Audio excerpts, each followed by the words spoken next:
Across Africa and the globe, learners, employers, and educators are embracing alternative learning models. Now, this is in the form of short courses, certifications, boot camps, vocational training, and micro-credentials. These industry-aligned programs are enabling individuals to acquire in-demand skills more quickly, they're more affordable, they're flexible. And in this panel, we're going to explore the alternative learning pathways and industry-integrated curricula that are transforming the landscape of higher education and employability. We're also going to talk a little bit about African education systems and what they can do to innovate and serve the youth of the economy better. Remember to join the community of viewers by engaging with us using the hashtag FOE in capital letters 2025. But first, let's meet and invite our panelists to join us. Industry Integrated Curriculum, Alternative Pathways in Teaching and Learning. The panelists are Audrey Cumberford, Principal and Chief Executive of Edinburgh College. Dr. Kirshan Pillay, CEO, Graduate Institute of Financial Sciences. Ibrahim Noor Mohammed, Director, BDO. Dr. Nadi Segal, Head of School, Business and Humanities, Curtin University, Dubai. And the moderator is Zanele Morrison, Anchor, CNBC Africa. Now, we want to delve into this very interesting phenomenon, and I'm wondering, to what degree do we feel it has reared its head and become a real alternative? How far down the journey are we when it comes to just to alternative education? But we're also going to look at it not just from a single pathway, but one that's also probably integrated with universities. So I want to start with you joining me online, Audrey. What are your thoughts on the evolution and the time we find ourselves within this particular topic? So hi to my fellow panelists and everybody at the conference today. So I'm delighted to be joining you from Edinburgh in Scotland. There's a couple of phrases that are being used in Scotland at the moment within individual institutions, both colleges and universities, and across the Scottish Government, so the political and policy landscape, and also with the funders. So in Scotland, there is an agency of government that is responsible for funding all of the universities and all of the colleges that are currently in Scotland.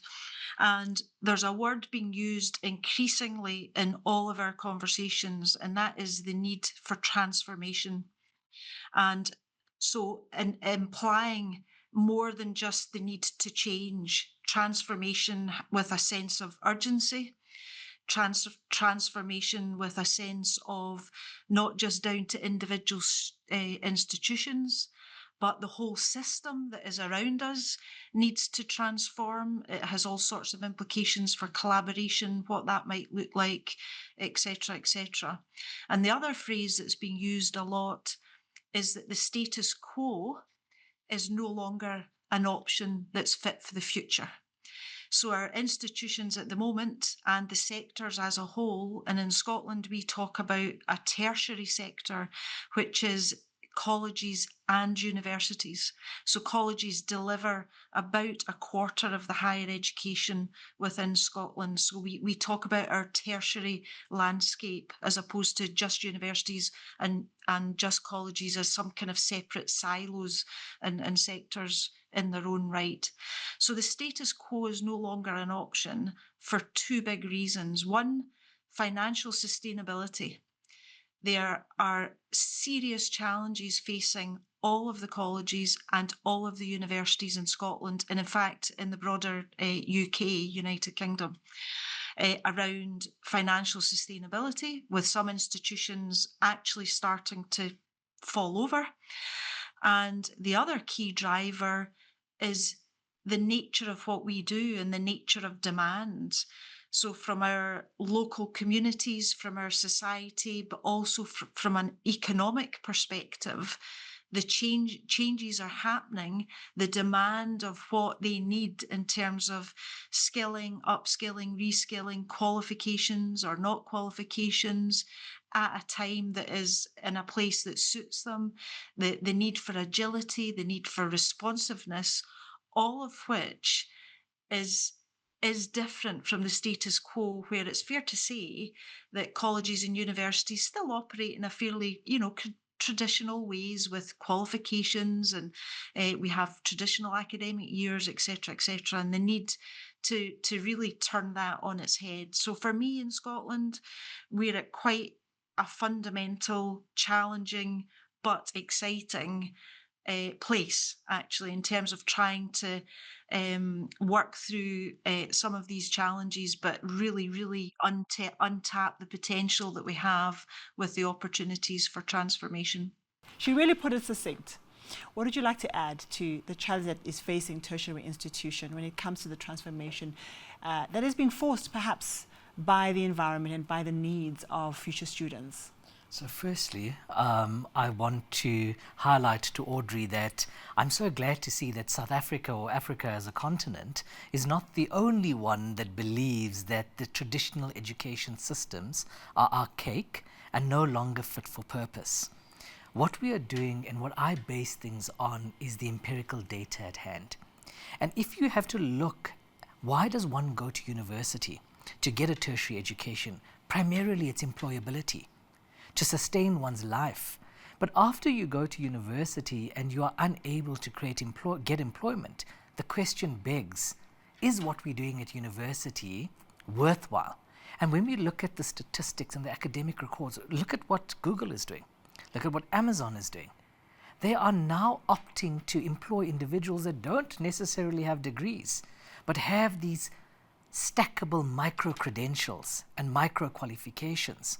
So, in addition to that, when we are also looking and listening to what Audrey has said, the viability of these academic institutions are coming into question because of financial reasons. Similarly, we're going to start facing this in Africa as well, because when people realize that they can do a micro-credential or micro-qualification, our institutions and their financial ability to generate revenue comes at risk, comes at a cost. So all I'm saying right now is that I completely agree with what my colleague has said in Scotland, and it is exactly the same here in South Africa, and our current educational systems are archaic. So perhaps, Audrey, if I could come back to you and say, talking about this transformation, it could come in various forms.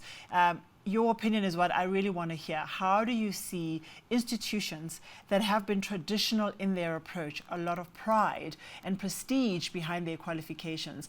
What is the transformation that you see fundamentally happening within the institutions, let alone us looking at what they're doing outside? I agree with you. It's not a simple binary decision where, the current qualifications are no longer fit for purpose and we need to design, something completely new, and it will be, a kind of a mixture. So if I can give you an example, actually, because it's probably easier to help illustrate what is actually happening on the ground, is that some of our curriculum is literally being turned on its head and moving away completely from full time, what I would call long and fat and expensive qualifications, to opportunities for skills training and knowledge, etc., and competencies in a much more kind of fast track, agile way. And I'll give you an example. In Edinburgh, within our health and social care sector, as of today, the health board has 700 job vacancies that it cannot fill with people. And they cannot wait for people to come to college and spend potentially 2 years in a college studying a full-time qualification, potentially then go on to university and spend in Scotland another 4 years, because it's a 4-year degree, before that person is fully trained, has a qualification, and then can be employed. So the conversation with the National Health Service was very interesting, because we said to them, okay, what is it you actually need people to have? Is it a qualification, skills, or both? Now, they actually said, if people had these skills, we would guarantee them an entry-level job within the health system in Edinburgh. We said, okay, that's interesting. So let's co-design training that means it will cover those skills that you need, and let's see what that looks like. It ended up, would you believe, being a program that was 6 weeks long. 6 weeks. That's all it was 6 weeks. We then said, okay, put your money where your mouth is. If somebody does that 6-week training program and is successful, will you give them a job, guaranteed a job? And they said yes. We said, okay, we've now got something that's quite exciting. So that worked. Now we had something like last year, 140 people went through that program, and 100% of them were employed by the health service in Edinburgh at an entry level job. The discussions then continued about, with those individuals as they are now employed, how can we support and continue to develop their skills and experience on the job? So they're working, they're getting paid, but they're still being developed so that they can then move in to other areas. I actually have, so in our healthcare curriculum, we have completely moved away this year from full-time education and are looking at doing vocational qualifications where people are employed, but they also train. So apprenticeship type models, shorter, sharper programs, and very much in partnership and co-designed with the employers.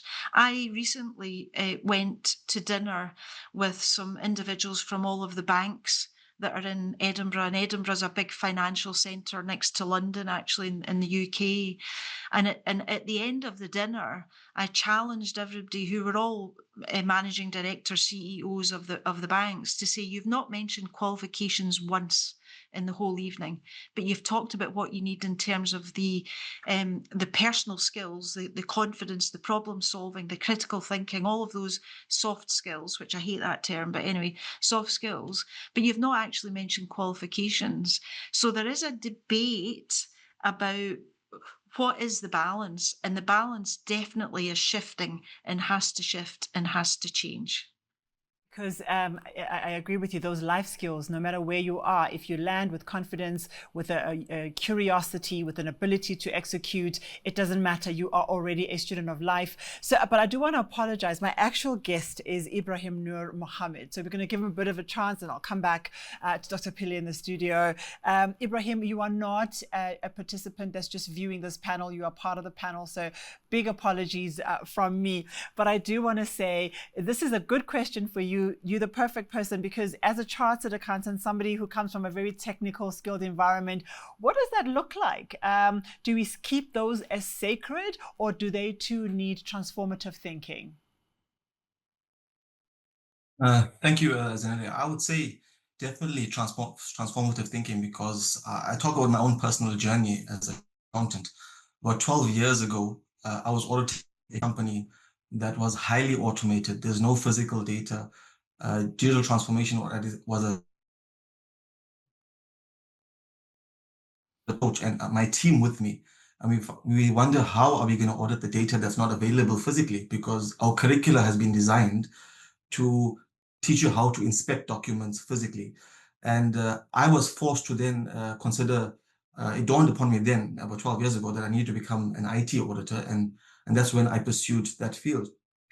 Nowadays, we're looking at AI implementation, and we're looking at opportunities where AI will now replace our junior auditors, because data is available online, and a robot will audit that data at a much faster pace, and also a much more volume than we traditionally would do.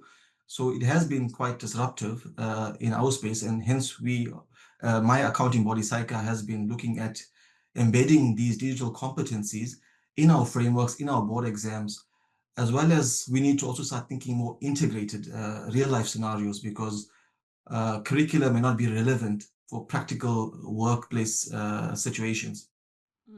Thank you so much. And so if it applies in accounting, it'll apply in engineering, it'll apply in medicine, because AI is affecting all those environments. But Dr. Pili, I wanted to ask you the question around this disruption.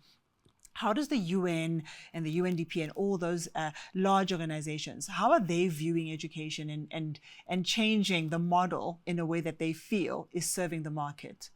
So I would share with you a wonderful example of this, and this is the Global Goals Africa Scholarship. And this particular program has got 2,500 students on it. And these 2,500 students are full-time employed individuals. And with them being full-time employed individuals, they are taking their learning part-time. And what we have done is, it's unfortunate South Africa or Africa has not rise to the occasion in terms of the micro-credentialing that we needed. So we have partnered with international institutions, predominantly from the United States, like the Florida Memorial University and the California Institute of Applied Financial Sciences. And where a person would do a 4-year BSc degree, that qualification is now being broken down into trunked qualifications or year-long pathways. So to give you an example, the learner will now do the 1-year qualification and they exit with a higher certificate in computer science. Now that gives them the skills that they require to go now and satisfy what the employer requires. But it also satisfies the professionalization of that qualification, that industry, etc. To know that, okay, this person didn't just learn it from YouTube. They've gone through a dedicated curriculum. They've gone through a process that has academic rigor and validity to it, but it's given them the job. It's given them an income from day one. Then if this individual then decides, okay, I now want to go into something, I do like this field that I'm in, let me do year 2. And year 2, they do the advanced certificate in computer science as an example.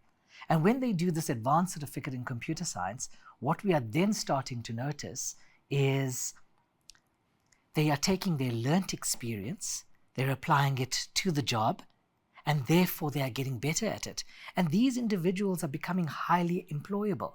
And within 4 years, what have we noticed? We have noticed that here's an individual that has the technical skills that the employer wants.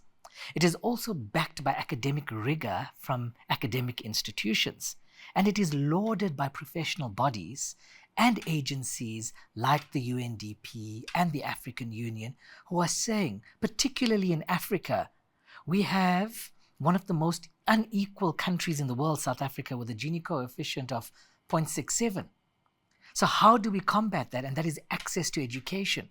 But it's access to education that is going to properly skill these individuals so that they can get employment. And that's what is currently happening. And the Global Goals program that is underwritten by GIFTS and the Mlambo Foundation has 2,600 people on it.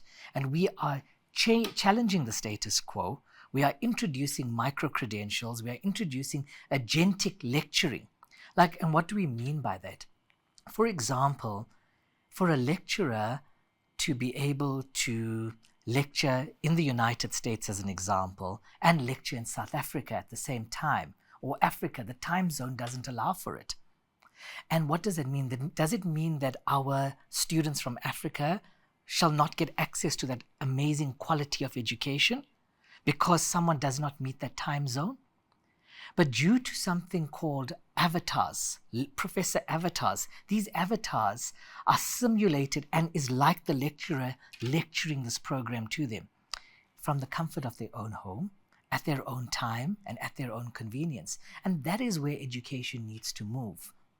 It is technical, it has academic rigor, and it is giving our population access to skills and access to professionals that it would previously never have had the opportunity to have accessed.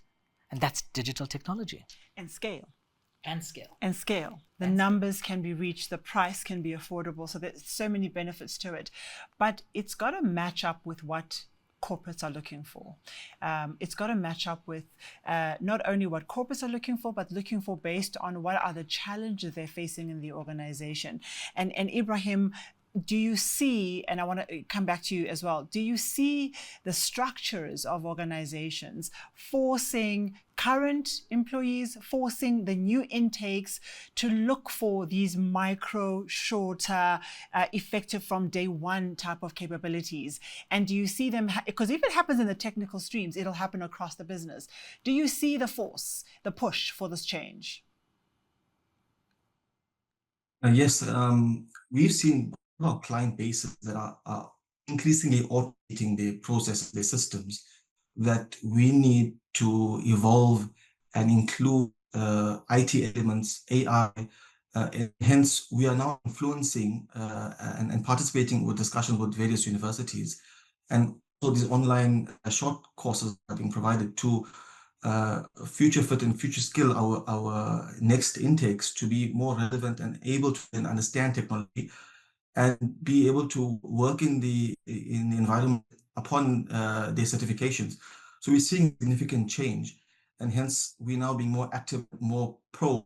Our framework, 2025 framework, which was initiated in 2021, already understood the need for our accountants to eventually be future fit and have digital competencies, integrated thinking factored in. So you cannot qualify as a chartered accountant going forward without these embedded skills included.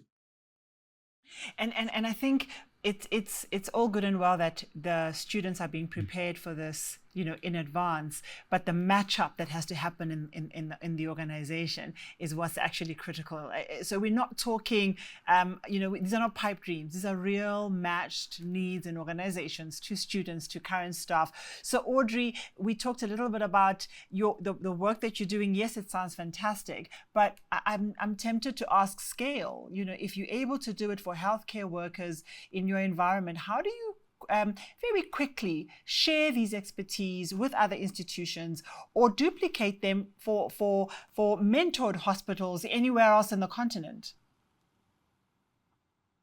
Yeah, so it applies across a whole range of sectors. So this isn't something that's unique in particular to the health sector, but what it requires is far deeper collaboration between all of the key players. And by that, I mean, in Scotland, it's colleges working very, very closely and increasingly more closely with universities and working really closely with industry, with individual businesses ranging from your small to medium-sized businesses all the way through to those big corporate players, like the energy companies operating within oil and gas renewables across Scotland, as an example.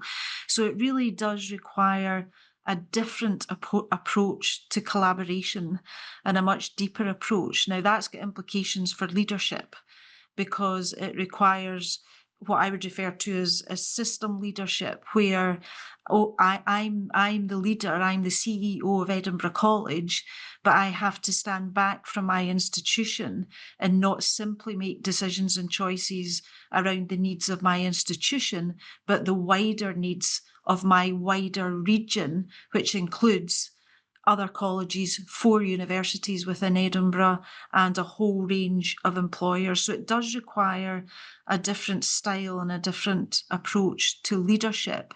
Now, even then, there are still some challenges. How would I describe this culturally, actually? Because in Scotland, there is still, the kind of, the gold star ambition is still being promoted intentionally and unintentionally through government policy, funding, etc., that to be a graduate and to get a degree is the ultimate goal. And that, so we have about 50% of our population is going to university and getting degrees, and those are 4-year degrees. Now, our challenge in Scotland is trying to create an environment where there is parity of esteem between what we would describe as more vocational technical skills and qualifications and training alongside those qualifications that are graduate level qualifications. And there isn't parity of esteem.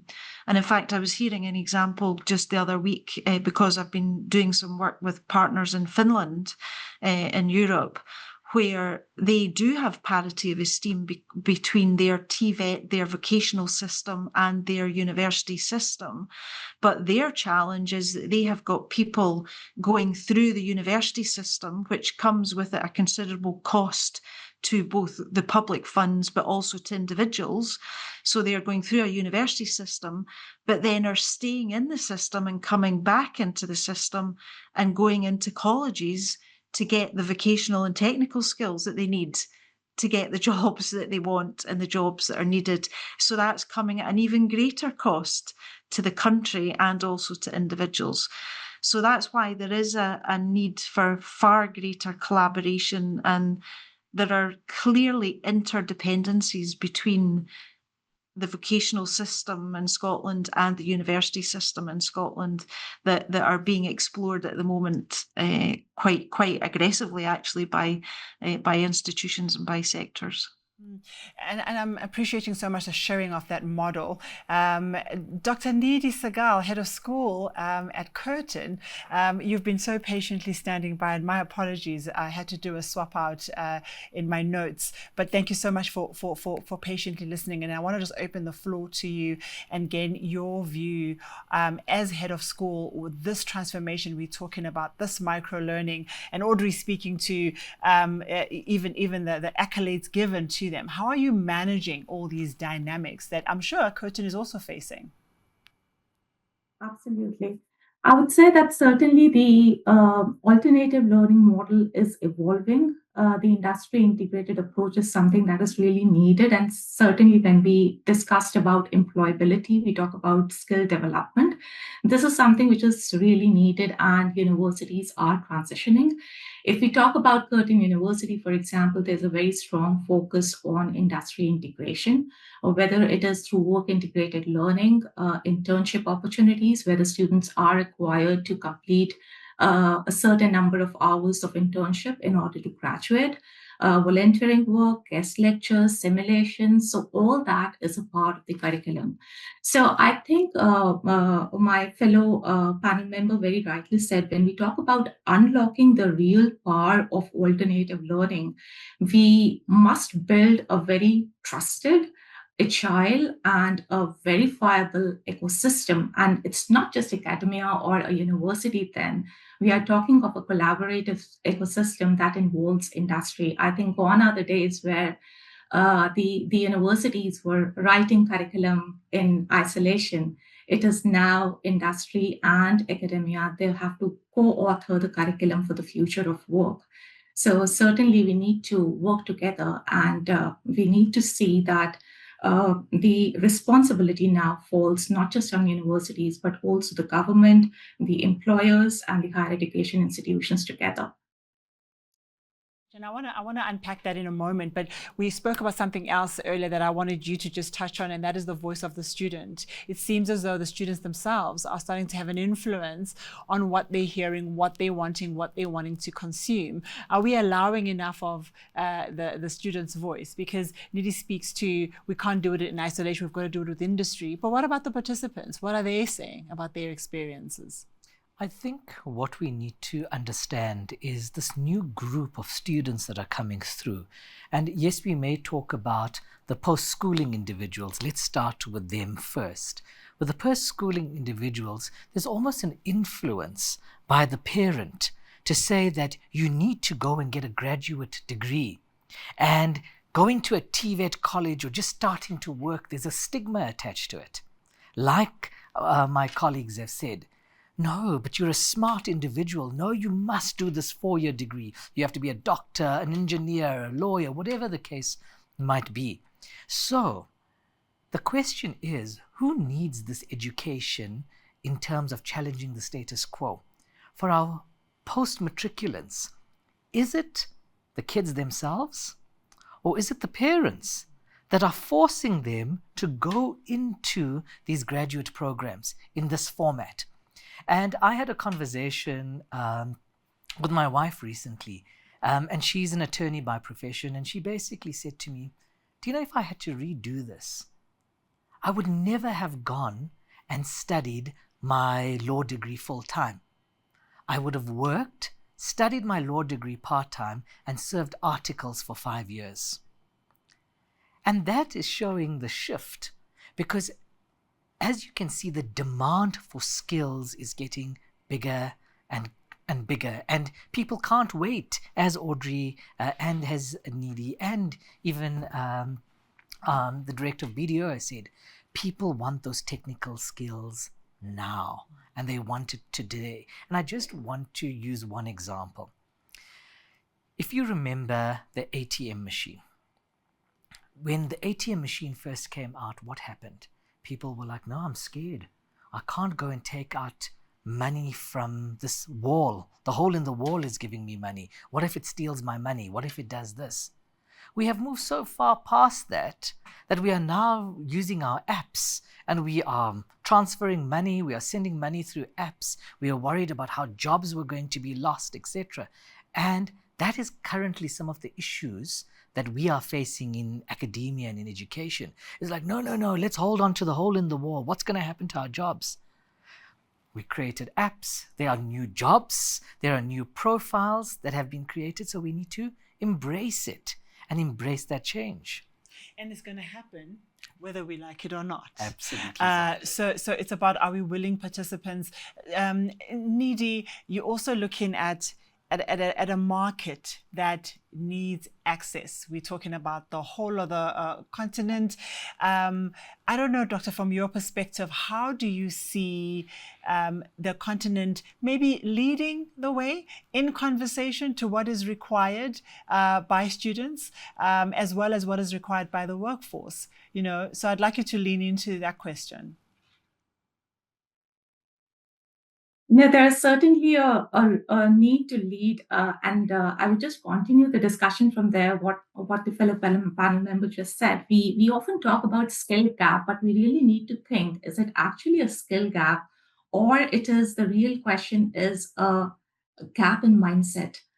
I believe it is more of a mindset gap as well, in addition to the skill gap. If we look at the micro-credentials recent Coursera micro-credential report, it says that 96% of the employers, they believe that micro-credentials strengthen job opportunities. And they are ready to pay around 15% extra if the candidates have them on their jobs. So what I think is that if the market is already speaking with such a strong voice, market is speaking with such a strong voice, and employers are actually demanding or recognizing skills and not just credentials, why as traditional education systems we are not able to keep the pace or scale that commitment? And what you said, what students need is certainly important. So, but we just need to see that any kind of technology, any kind of change, whenever it shapes economies, it also unsettles the stakeholders, whether they are the students or it is the higher education institutions.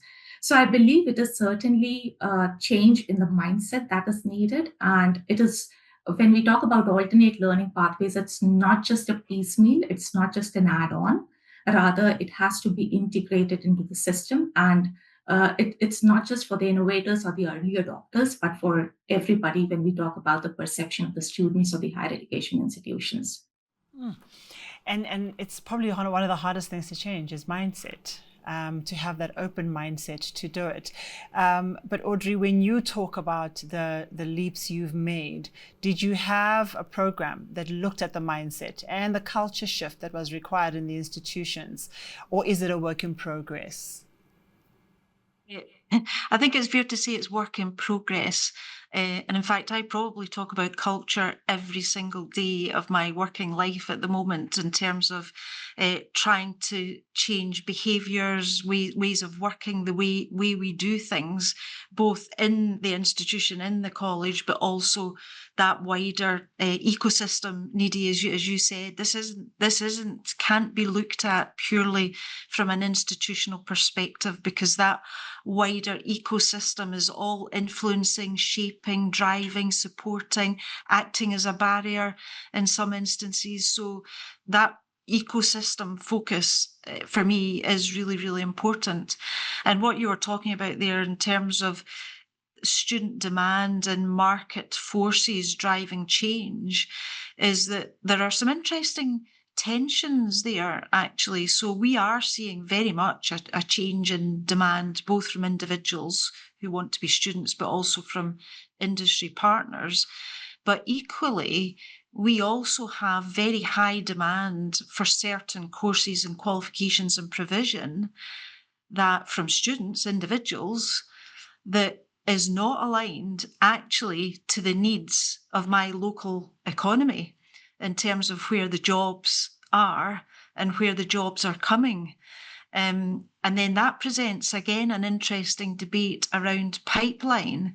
Is it's my job to make sure that my institution is creating a skilled pipeline of people who will be ready at the right time for the jobs.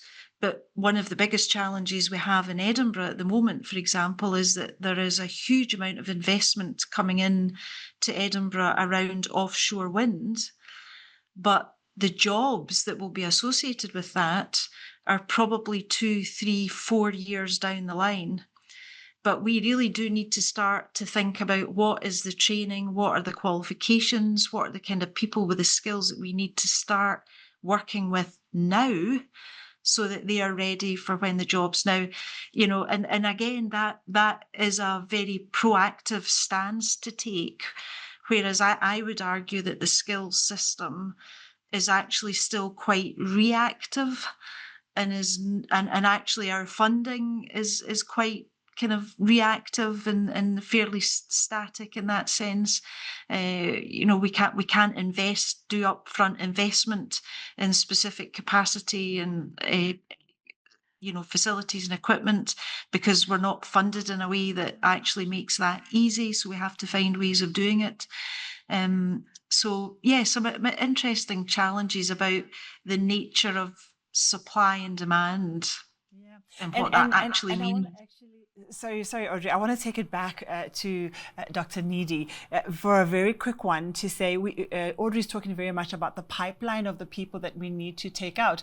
But what about the pipeline and the current status of the lecturers that are holding those positions? Because surely transformation also begins with those who are tasked with implementing it, Dr. Needy?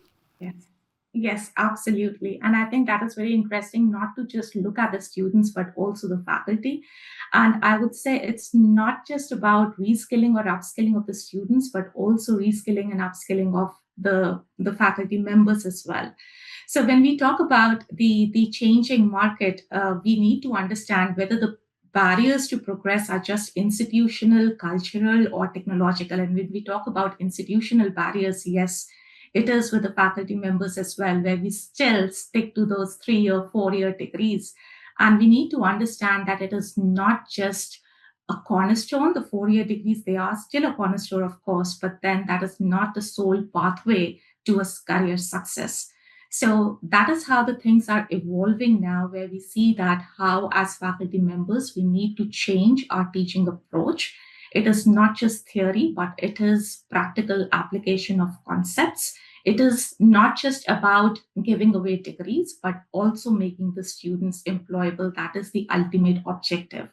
So I think certainly when we talk about the career fluidity, we talk about the skill gap, certainly as faculty members for us, the objectives have changed. What we want to achieve has certainly changed, and that is not just for the institutions to act as a gatekeeper and decide who will enter and who will exit and give away degrees, but rather we believe that anyone should be able to enter this space, whether 18 years, 35 years, or even 60 years, dip in, skill up, and just keep contributing to the economy. I think that is very important.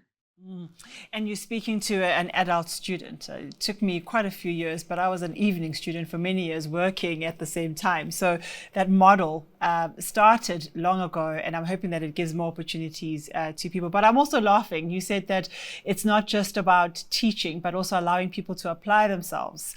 And I remember being told that I'm not yet ready to apply myself. My opinion will only count once I've graduated. So I always reflect on that. Well, times have changed. And Mohammed, I want you to just give us a couple of your final thoughts around exactly what we're talking about. It's application, it's thinking about education from a feasible from day one, being able to add value. But because of your background, I also wanted to ask you from a school level. So are the schools also bubbling with some of these themes to give students some sort of tools that can help them to plug into the ecosystem or into the market much quicker, even before they begin the journey for tertiary?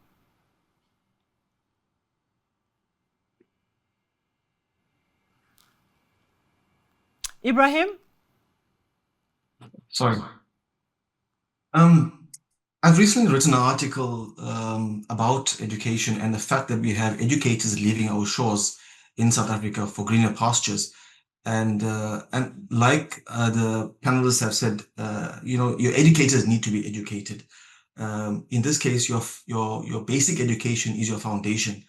If we do not have quality educators that are educated to be able to influence that learner to look at the market out there today. I mean, looking at what Dr. Kirshen has mentioned earlier, is parents generally have a big influence on what a child studies. And we live in a vacuum where a chartered accountant's profession, possibly medicine, engineering, or law, has been the go-to qualification that parents insist that their children take up. So if you don't have that foundational support and influence on what the reality is out there today, you will choose a qualification at higher education or tertiary institutions, and it's too late. You will start losing time on those qualifications. You have to then start again. So it's quite important that we educate our basic education educators and try and retain the quality ones. I use an example. About 20 years ago, when we were studying in basic education, we had William Smith, I think he recently passed on, who would run the Learning Channel.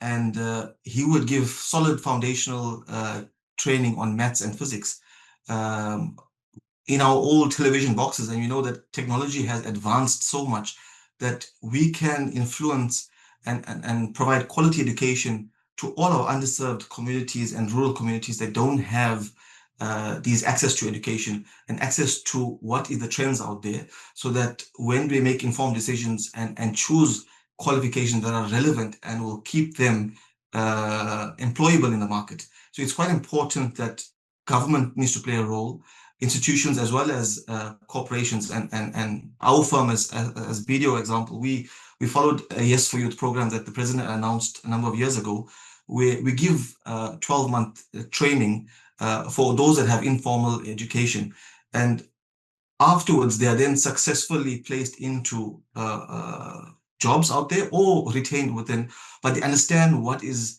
the workplace experience, they understand what is relevant in terms of certifications, and then they can then obtain these certifications while working. And quickly back to you again, from a school level, so the high school, you're the only person that actually represents a little bit of the high school. Any bubbles that are happening there quickly? Well, there has been various discussions and debates with high school. We were recently partnered with our accounting body SAICA and UKZN, and well as schools in my town that I'm based in, where we offered business games to try and educate and influence students to consider the opportunities out there. So there has been some engagement, but a lot more still needs to be done by the various education bodies to start inculcating these relevant qualifications that are going to be important for people to find jobs in the market in a year or two to come. I mean, just an example, we're talking about coders being quite in demand for the last number of years. And just a few weeks ago, I was in conference and we spoke about how AI is now replacing coders. So what happens then to those people that have chosen that pathway?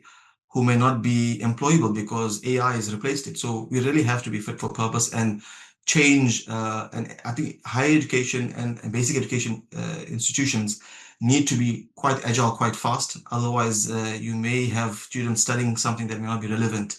And given our high unemployment rate in South Africa, a lot needs to be done now to make sure that we stay relevant.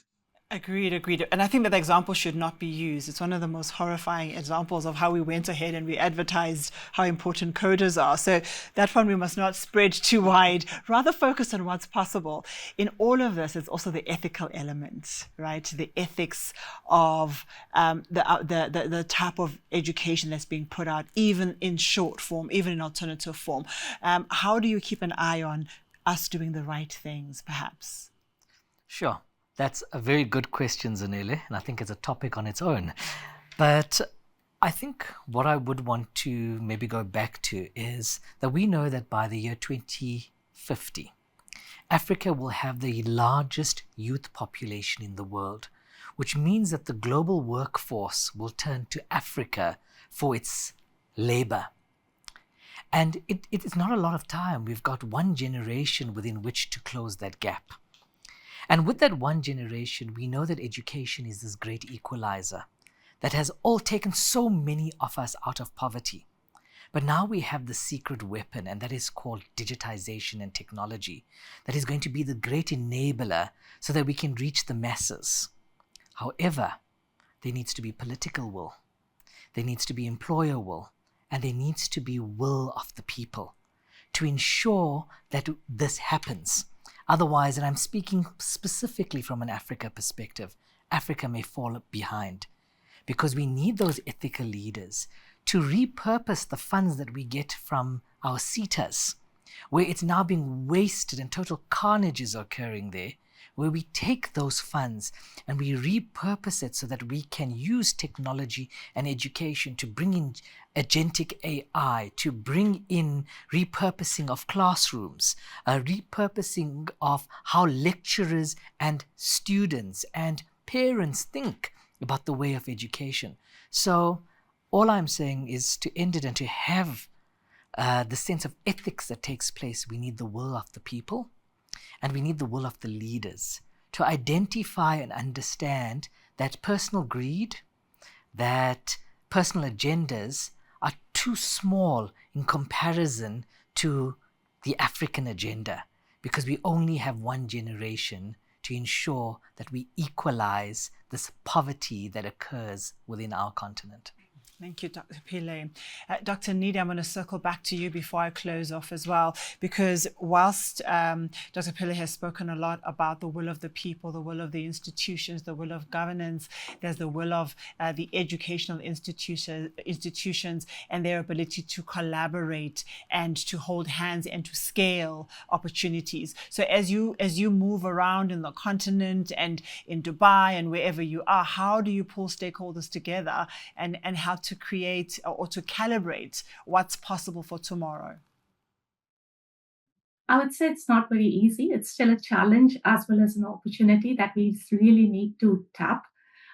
Bringing all the stakeholders together, there needs to be a structured framework around it, though still much is happening around it. But again, I still take it as a challenge as well as an opportunity, I would say. When we talk about bringing all the stakeholders together, it is a strategic realignment of the global talent pipeline.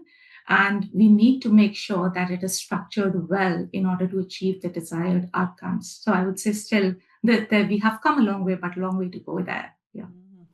And there's only so much time, and we can only go at the pace that we can go. But this challenge seems enormous. So many of us climbing onto it. It's like running a race. But at some point, we've got to recognize that it is one race, and we'll win it if we all run it together. So I do want to thank my panelists for joining us today. Audrey Cumberford from Edinburgh, Dr. Kirshan Pillay here in Johannesburg with me, and Ibrahim Noor Mohammed, the Director of BDO and and Dr. Nidhi Sagal, Head of School, Business and Humanities at Curtin University based in Dubai. And now we're going to hear from CNBC Africa Editor-in-Chief Godfrey Mutizwa as he talks to Herman Murray about financing needs to bridge the gap. From me, Zanella Morrison, it's been great being with you. Stay with us.